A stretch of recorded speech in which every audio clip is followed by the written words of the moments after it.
Welcome back to the channel. This is the Action Figure Grader, and today we're going to look at some more recent sales on eBay for vintage, mint on card, Star Wars action figures, and most of these came from collectible investment brokerage CIB, which is affiliated with AFA. They had a number of very nice graded examples that sold at auction, so we'll dig into those. And I want to say thanks to those of you that watch the channel regularly. Be sure to leave me a like, as it does help out with growing the channel so more of you can learn about different prices for vintage Star Wars toys as you add to your collection. If you're out there looking, I think it's a good, helpful tool to get an idea of what you're going to have to pay to add to your collection if there's something specific that you want. So hopefully you guys find this information helpful.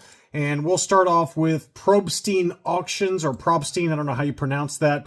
They occasionally have vintage Star Wars toys, and they're not really known for that. They're really known for PSA graded trading cards, occasionally comic books, but every once in a while they'll get someone to consign with them vintage Star Wars stuff. And they often do have graded items, but they had some kind of budget-friendly items in this batch, and it's hard to tell what's going on with this C-3PO. It looks to me like a reseal. That's what it looks like.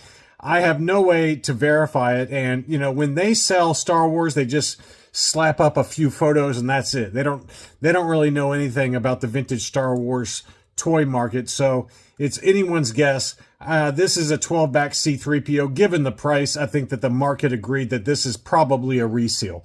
It is a nice presenting reseal. It's certainly a budget-friendly reseal, but it's got scattered edge wear, scattered wear to the card, and then the blister looks a little iffy. So I'm assuming that at that price, it's probably a reseal.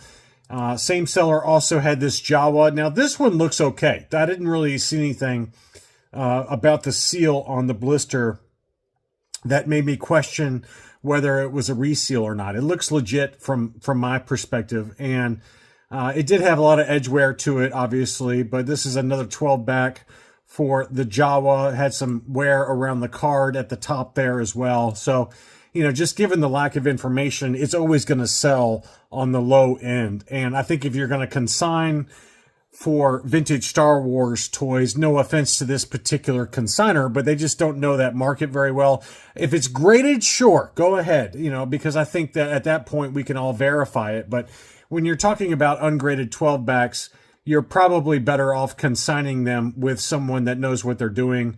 And I would encourage you to go talk to Chris over at Rogue 5 Toys. I always have a link to Rogue 5 Toys in the video description, but a number of my friends and subscribers have consigned with Chris over the years, and he will do consignments, so you can reach out to him privately if you have items to sell.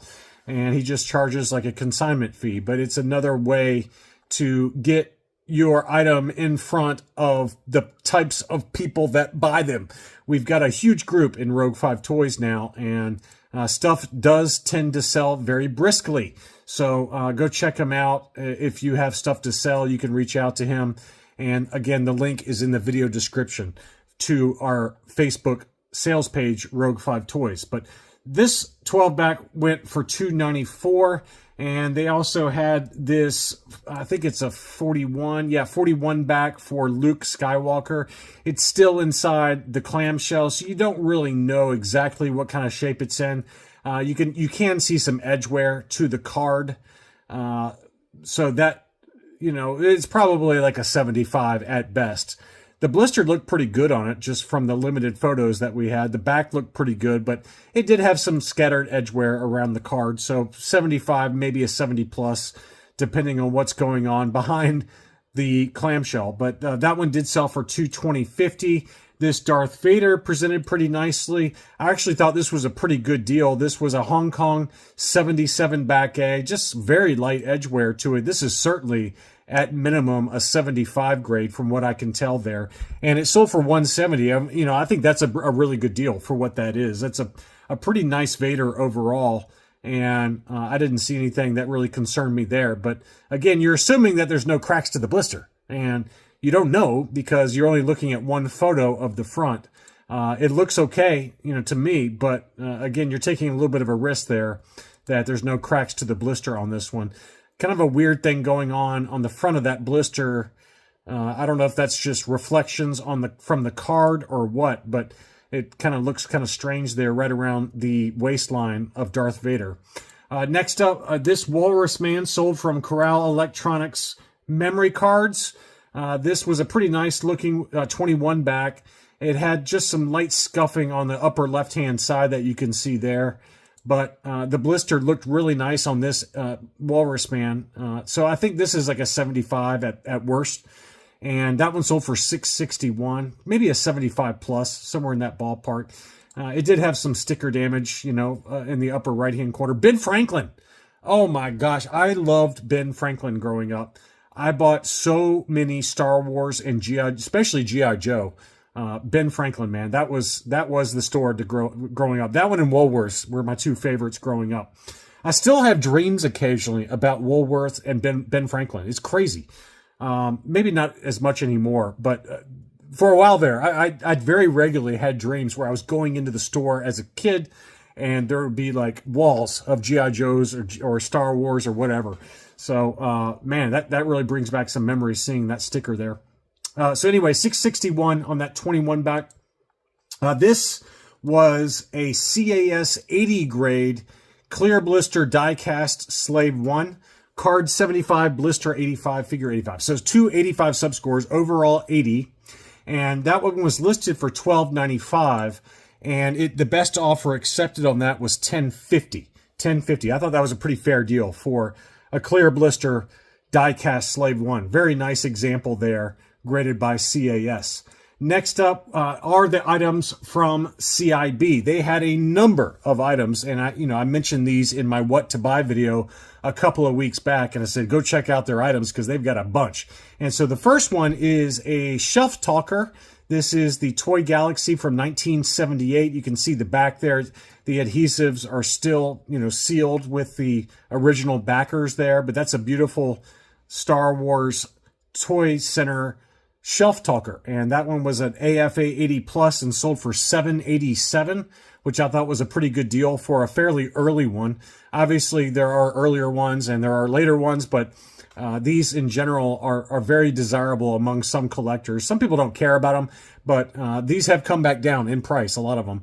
The big store displays, like the Bell displays, those are very, very pricey, but the shelf talkers have definitely come back down in price. Has been my experience just looking at them on eBay over the years. There's various Return of the Jedi and ESB ones we've seen, but this is the first time we've seen an early Star Wars one in quite a while, and the prices have definitely come back down to earth. On to some Empire Strikes Back cards that CIB had at auction. Here was a 41 back C-3PO. This was AFA 75, and this would be kind of the last one before they moved over to the removable limbs. Obviously on Hakes, there's that very rare 45 back Star Wars Display Arena C-3PO removable limbs, one of only 3 that's been graded. So that'll be curious to see where that one ends up. And my Hakes wrap-up video for the Jeff Jacobs collection part 3 will probably end up airing before this one airs. But you can see some damage to the back of the card there at the hanger tab. But this one was graded a 75, and it sold for $403. We had a 41 back D Leia Bespin. That one sold for $985. Big number there, but very desirable to get a clear blister Leia Bespin. AFA 80, 90 for the blister, and figure was an 80. So that was a very high grade example. You can see the U stamp in the left-hand side there. That just means it's the Unitoy factory. So very, very nice example of the Leia Bespin, and 985 was a big number there. We had the Hoth Rebel Commander. That one sold for $477. That was an AFA 80. Again, a punched example with a Kmart price sticker, but that was a very clean example of Cliff from Cheers. I don't know if that's Cliff or not. It looks like him. I don't know. I think it was a different character that had that was Cliff, but maybe I'm wrong. He looks like Cliff on the action figure anyway. You can see the big mustache there. Really looks like him. AFA 80 and 477. And then we had a Yoda that was a 41 back B. Obviously a big crease on the card there. They were kind of generous, in my opinion, on the grading. They gave the card score a 75, which I don't know if that's really a 75. I mean, that to me feels like a 70, but that's just me. But it had an 80 subscore for the blister, figure 90. I don't know how you can give this one a 75, personally. I think this is really like a 70 plus overall, but that's just my personal opinion. But that one sold, obviously, the price reflected that. I mean, it sold for $380, which is basically ungraded pricing. This is a good example of one where it doesn't really matter whether you buy it graded or ungraded. It probably would have sold for about the same price either way. And I think it's because, aesthetically speaking, you're looking at it and it's just such a noticeable crease that I don't think the grading really added any value on this one. That's, again, my personal opinion.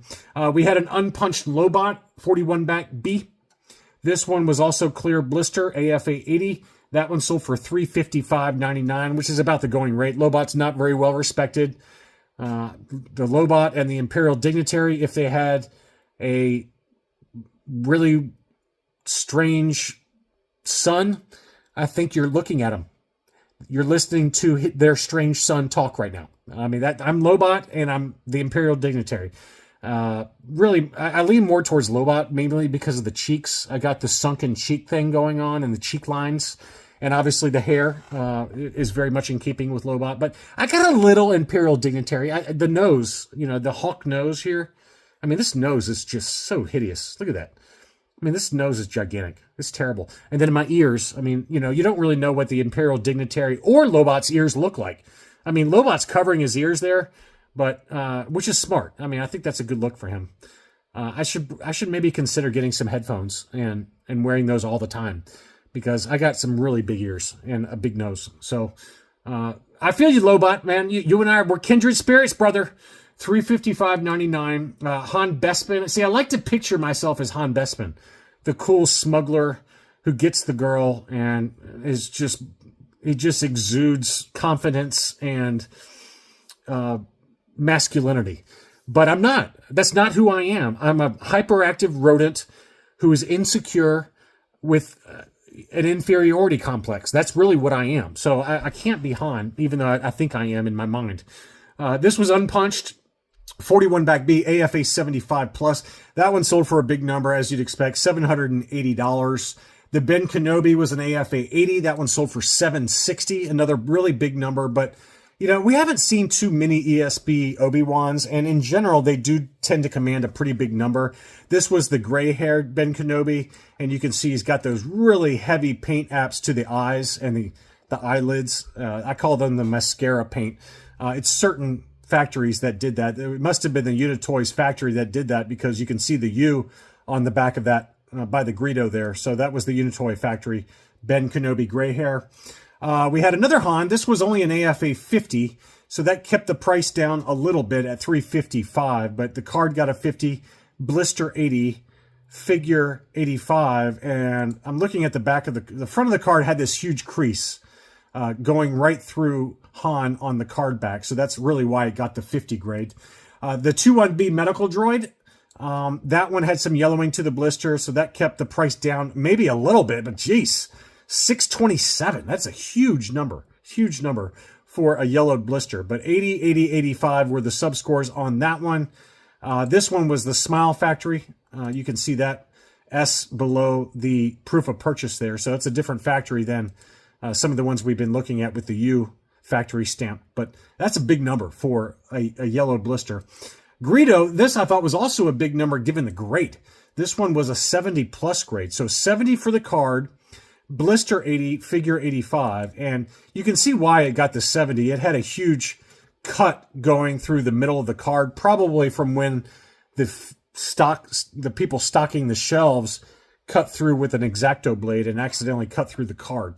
So you can blame Terry, the stock boy at Kmart back in 1982-ish, for cutting that card up a little bit. But that one got a 70 plus grade, but it still sold for $510, which is a huge number to me for a 70 plus, but it does present a lot nicer than a 70 plus from the front. I just don't know if I'd pay $510 for it. The Boba Fett was a low grade. This one was an AFA 60, and the figure got a 60 score, which held the whole thing back, which I don't know if that might be the first time we've seen that, where we've had a card 80, blister 80, but the figure got a 60, and it's because of the degradation to the car or to the figure. That's a really harsh score, in my opinion. I mean, yes, it's definitely a 70-ish grade figure because of the discoloration to the arms and legs and even to the torso in certain weird spots. So this is just one of those things you got to deal with certain... this was the Cater Factory. You can see the K there. So I guess the Cater Factory Boba Fetts were just known for doing that on ESB card backs. So that one still sold for $17.25. And again, it presents a lot nicer than a 60 because the card got an 80 and the blister got an 80. So that was just, I think that was a little bit harsh, in my opinion, for the figure score. But who am I to judge? Who am I to judge? Next up was the Cloud Car Pilot on his debut card. This one has dropped a lot. This one was an AFA 80 yellowed blister for $350. I mean, good Lord, that is a great deal. Great deal. The blister did have some weird overheating going on there, which was a common defect on a lot of ESBs that we've talked about. But that one is very noticeable there in the upper left-hand corner. They just overheated the blister before they put it on there. $350 on that one. The R2-D2 sensor scope on the 45 back was an AFA 80 plus. Yellow blister unpunched. That one sold for $370. Pretty good deal there. The Zuckus was on the 48 back A. That was an AFA 75 plus. That one sold for $510. Another example of the offerless 48 back A's getting a big number there. And then finally was the Canadian example of the Dulak Shaman from the Ewoks line. That was unpunched, yellowed blister, AFA 85 though. And that one sold for $320, which I thought was a pretty good deal for an AFA 85. So anyway, just wanted to show you some recent sales for vintage mint on card Star Wars action figures. I hope you enjoyed this look at those prices. Thanks so much for watching, and I'll be back soon.